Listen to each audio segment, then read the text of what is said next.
first day of hurricane season.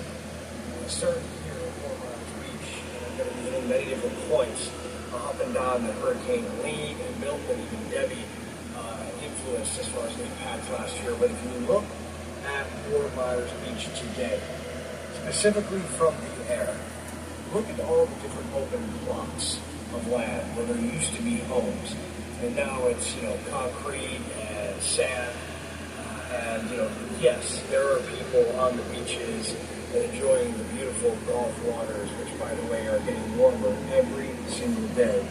And as we know, that is not a good thing for hurricanes. That's what they feed off of, that warm water temperature in the Gulf or the Atlantic or the Pacific.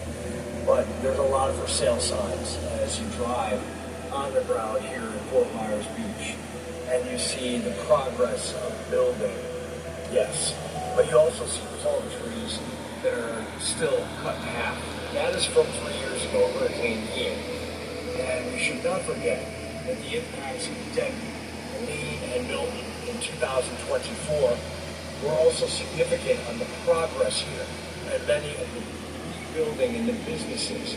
And so you see all around here remnants of not only the wind field that came through here during Hurricane Ian, but also just the storm surge and the water that's been kicked up almost every time there's a tropical system, even without direct landfall here in Fort Myers Beach.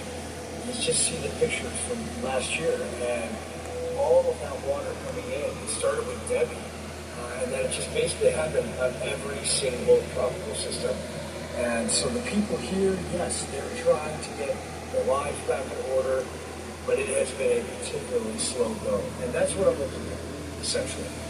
Up and down the Gulf Coast here, from Fort Myers Beach into the Tampa area. I'll be visiting different spots all week, and we'll have these reports this Sunday on the live 3-hour show from 12 Eastern to 3 p.m. Eastern, hosted by Ian Oliver and many other contributors, including myself, talking about this hurricane season ahead.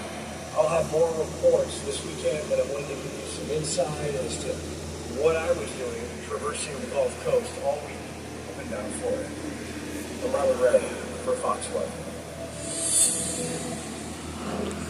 It's been a split situation though developing across the nation. While the East Coast and Mid-Atlantic,